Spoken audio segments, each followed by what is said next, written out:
जमुई विधानसभा seat पर BJP RJD का महामुकाबला, तेजस्वी यादव बहाएंगे आंसू। आदाब नमस्कार, आप देख रहे हैं मंथन टुडे। मैं हूं आपके साथ अंशु गोस्वामी। बिहार विधानसभा चुनाव 2025 की उल्टी गिनती शुरू हो चुकी है और सियासत का पारा दिन ब दिन चढ़ रहा है।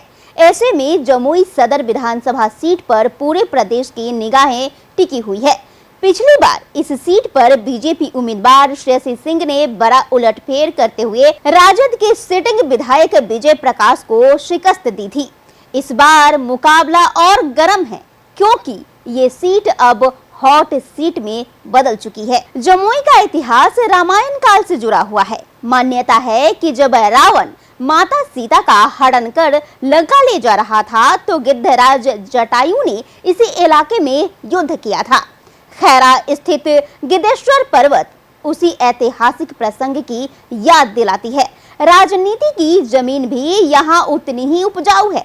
विधानसभा के राजनीति के इतिहास पर नजर डालें तो यहाँ सबसे ज्यादा 11 बार राजपूत नेताओं ने कब्जा जमाया है।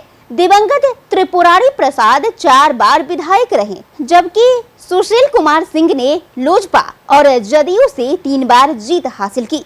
कद्दावर नेता नरेंद्र सिंह, उनके पुत्र स्वर्गीय अभय सिंह और अजय प्रताप सिंह भी यहां से विधायक रह चुके हैं।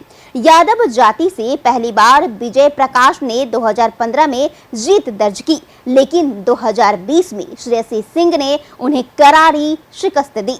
यहां तक कि 1980 में ये सीट पहली बार किसी निर्दलीय उम्मीदवार के पास चली गई थी। जमुई सीट पर कुल 3.2 लाख मतदाता है, जिनमें से 2.7 लाख पुरुष, 2.5 लाख महिला और 3 ट्रांसजेंडर वोटर शामिल है।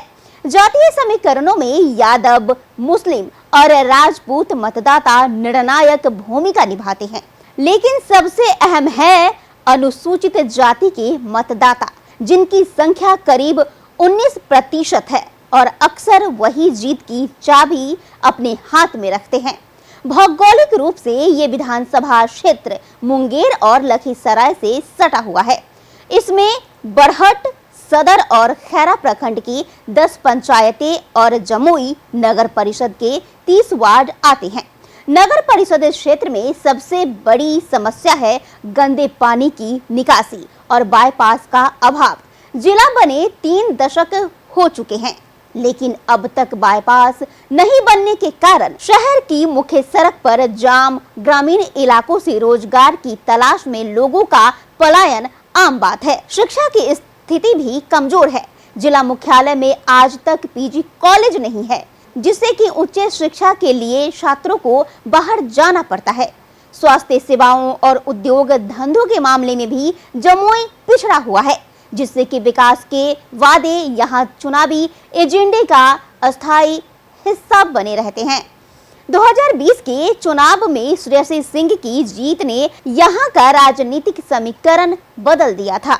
एक तरफ बीजेपी के पास विकास और बदलाव का मुद्दा है, तो दूसरी ओर राजद अपने परंपरागत यादव मुस्लिम समीकरण के सहारे फिर से सत्ता में वापसी की कोशिश में है।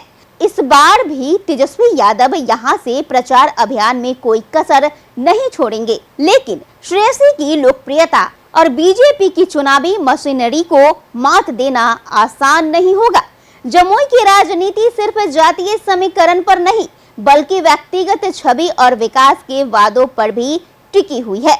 अगर शहर के जाम, बाईपास, निकासी और पलायन के मुद्दे पर ठोस रोड मैप पेश हुआ तो मतदाता जाति की सीमा तोड़ भी सकते हैं। लेकिन बिहार की राजनीति में जातीय गोलबंदी इतनी गहरी है कि ये सीट अभी समीकरण के इर्द गिर्द ही घूमती है। 2025 में यहाँ का मुकाबला सिर्फ 2 नेताओं या 2 पार्टियों के बीच नहीं, बल्कि परंपरा और बदलाव के बीच होगा। और ये चुनाव ये भी तय करेगा कि क्या जमुई एक बार फिर राजपूत बनाम यादव की पुरानी लड़ाई में फंस जाएगा या फिर कोई नया राजनीतिक अध्याय लिखेगा। एक तरफ बीजेपी की श्रेयसी सिंह अपने काम और छवि पर दाव लगाएंगी, तो दूसरी तरफ तेजस्वी यादव अपने उम्मीदवार को जिताने के लिए पूरी ताकत झोंकेंगे।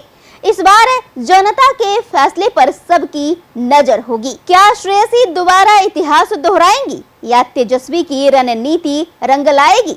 जो भी हो, जमुई की चुनावी रण इस बार बिहार की सियासत का सबसे रोमांचक मोर्चा बनने जा रहा है। अगर आप निष्पक्ष पत्रकारिता को सपोर्ट करना चाहते हैं तो मंथन टुडे को ज्यादा से ज्यादा लाइक, सब्सक्राइब, शेयर, फॉलो जरूर करें। और हाँ, मंथन टुडे की ये खास पेशकश आपको कैसी लगी कमेंट कर जरूर बताइएगा। और अभी तक आपने बेल आइकॉन को प्रेस नहीं किया है तो बेल आइकॉन को प्रेस करना न भूलें। देखते रहिए मंथन टुडे। शुक्रिया।